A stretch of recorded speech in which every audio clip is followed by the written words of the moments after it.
Shalom, selamat pagi Bapak Ibu dan saudara-saudara sekalian. Bersyukur untuk hari yang indah.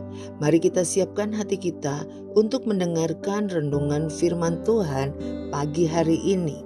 Mari kita berdoa. Selamat pagi Bapa di surga, kami bersyukur untuk kasih-Mu yang luar biasa.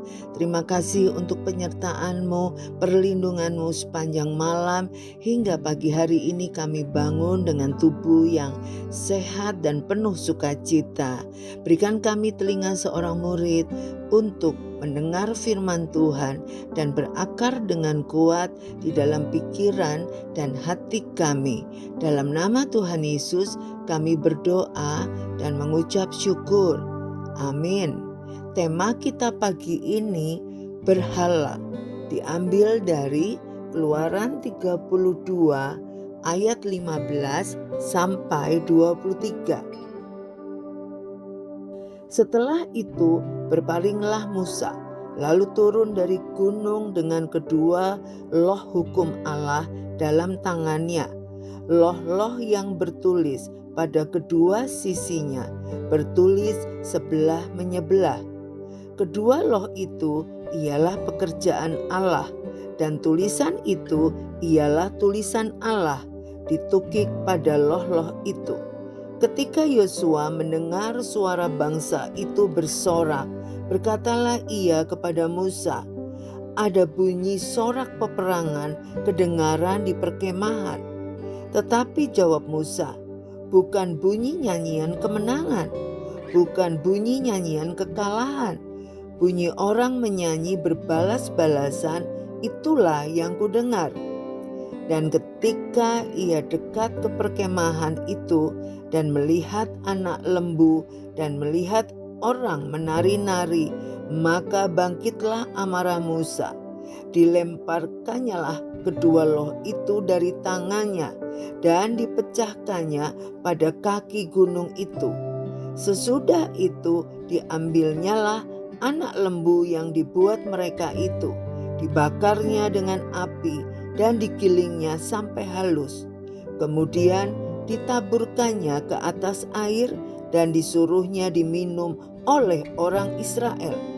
Lalu berkatalah Musa kepada Harun, "Apakah yang dilakukan bangsa ini kepadamu, sehingga engkau mendatangkan dosa yang sebesar itu kepada mereka?"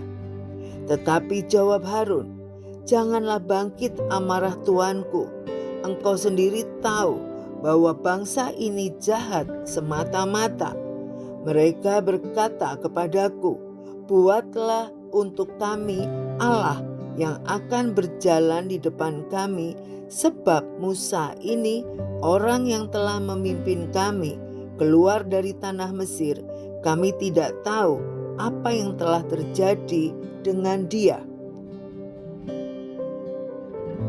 Aldi rajin berbakti semenjak ia mendapat pacar Luna yang seorang aktivis gereja.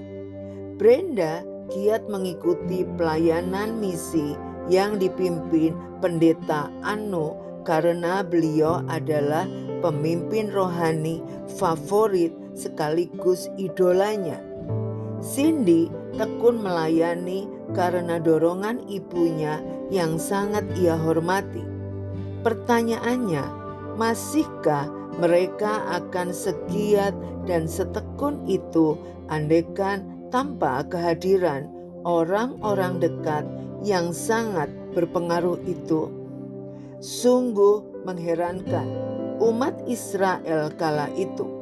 Sesudah semua mujizat dan penyertaan Tuhan yang ajaib dalam perjalanan keluar dari Mesir, mereka membuat dan menyembah patung anak lembu emas.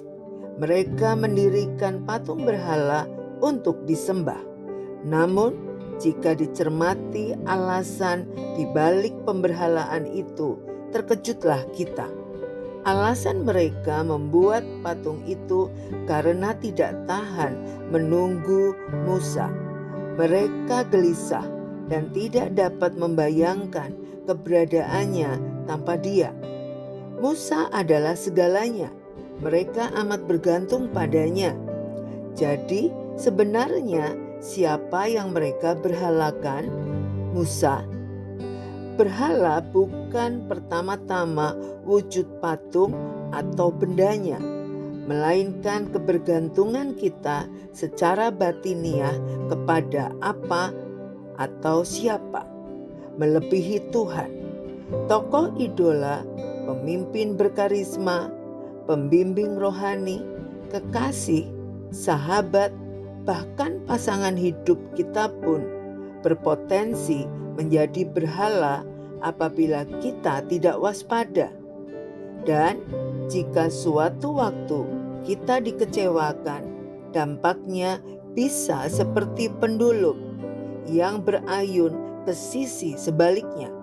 Mari kita memetik pelajaran dari bangsa Israel.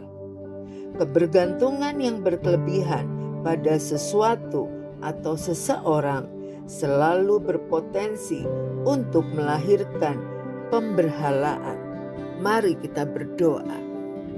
Terima kasih Bapa di surga untuk kebenaran firman-Mu pada pagi hari ini, untuk mengingatkan kami semua bahwa Engkau adalah Allah satu-satunya tempat kami bergantung. Ampuni kami Bapa bila kami mengandalkan hal lain.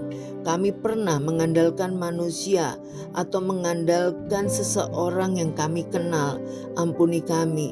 Dan saat ini kami mau belajar tidak seperti bangsa Israel yang mengandalkan Musa saja, tapi kami mau mengandalkan Tuhan sepenuhnya karena kami percaya hidup kami ada di tangan Tuhan. Terima kasih Tuhan Yesus. Kami bersyukur, kami naikkan doa kami hanya di dalam nama Yesus. Haleluya. Amin. Tuhan Yesus memberkati.